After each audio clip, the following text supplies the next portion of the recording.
Newly released, heavily redacted CIA documents show the Bush administration's torture policies caused 9/11 mastermind Khalid Sheikh Mohammed to lie about where we could find Osama bin Laden.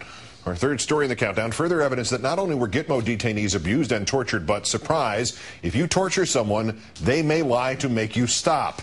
The documents obtained by the ACLU came from the questioning of detainees by the U.S. military about their treatment at Gitmo.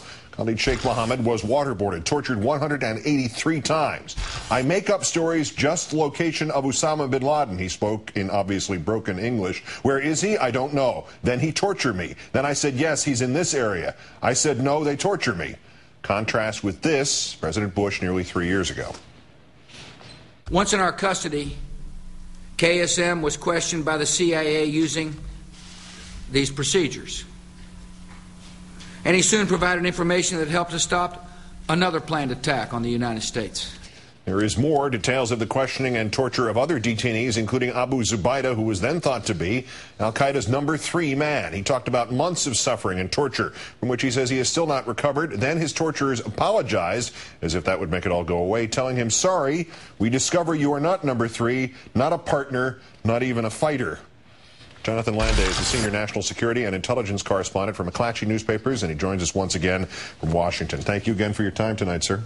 My pleasure. Setting aside what would be an increasingly moot debate about the usefulness of torture, for years the Bush administration got away with leaving this impression that we were at least vaguely aware of where Osama bin Laden probably was. Do we know if that assumption was predicated on Khalid Sheikh Mohammed lying in the way he described he's in this area? I don't think so. Look, the Bush administration has a gleaming record of using bogus and exaggerated intelligence to make cases about al-Qaeda, about Iraq, but I don't think this is the case here.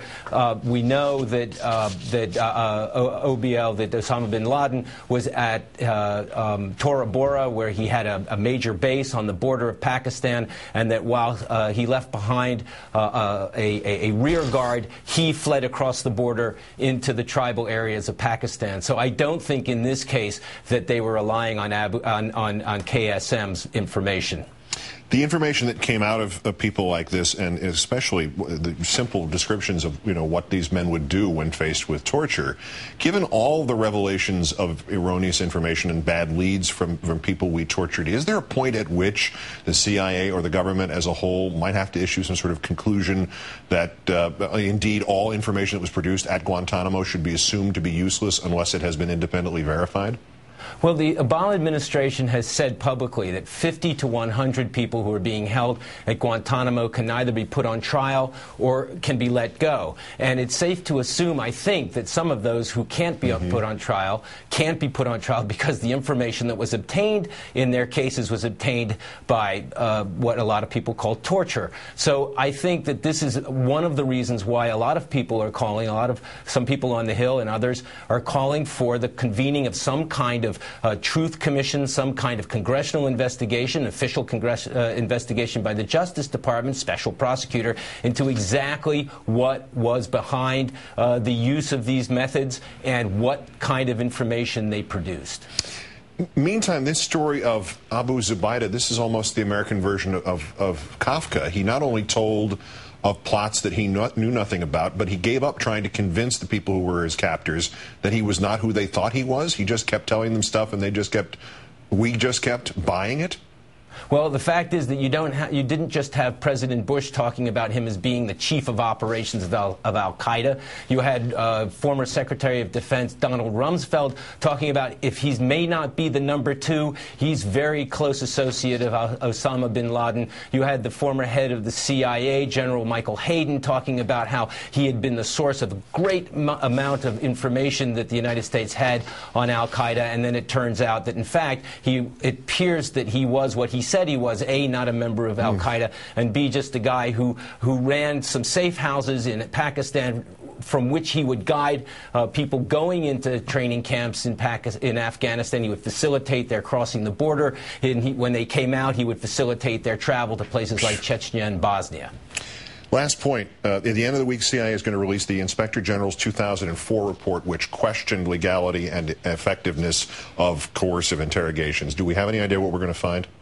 We do know one thing that the report concluded, and that's according to these declassified memos from the Justice Department that refer to a finding in this report that said that based on everything that the CIA IG had seen, there was no firm evidence that anything that was obtained using these aggressive, abusive interrogation techniques had produced evidence or information on an imminent plot threatening the United States. That much we know.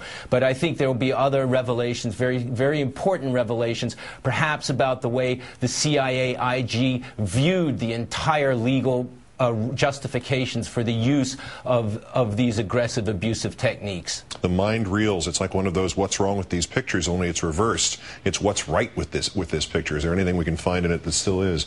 Jonathan Landay of McClatchy Newspapers, as always, our great thanks.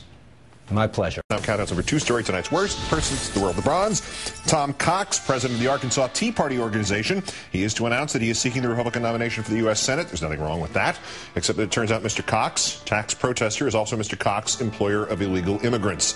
Last summer, federal authorities raided his boat manufacturing plant and arrested 13 of his employees. Cox said they had showed him work papers, that he had no reason, and he believed he had no legal right to doubt them. Punchline, the 13 guys have been working for Cox for 7 years. Runner-up blogger Mary Catherine Ham of the weekly No Standard. The headline of her post, "Smartest president in history confuses left and right." Operative phrase, Obama experienced 2 oopsies on the way to and from the Rose Garden podium today. We're thinking he meant TWO, as in the number, not what you wrote there, which means also, or an excessive degree. Typos happen. Good to check them, Ms. Ham, before you publicly humiliate yourself while trying to embarrass somebody who's smarter than you are. But our winner is boss Limbaugh. This is his insight at its finest and most refined about the Defense of Marriage Act. Obama's legal beavers attacked. They cited Catalano versus Catalano, involving a man who married his niece in Italy and sought to have the marriage recognized in Connecticut. The courts told him to stuff it. They cited the case of an Indiana marriage of an underage woman that New Jersey courts red-lighted. The third cite involved the marriage of first cousins in New Mexico, which got blown out by Arizona courts. The lesbian, gay, bisexers, and the transgenders are fuming that Obama is not dismantling the Defense of Marriage Act and are livid that his beavers would cite cases involving incest and people marrying children. They're also furious at Obama's limp action on the military's don't ask, don't tell policy. And look, boys and girls and undecided, right now Obama's getting busy finishing off the economy, destroying health care. So for the moment, you have to bend over and grab the ankles, take a back seat. But don't doubt him. Your turn's coming, so to speak. He's a flaming lib. He's one of you. He's on your side of the aisle. There were some complaints from Limbaugh's fascist side of the aisle when we all giggled about the Tea Party gang use of the word teabagging when they didn't realize what a startling double entendre it was.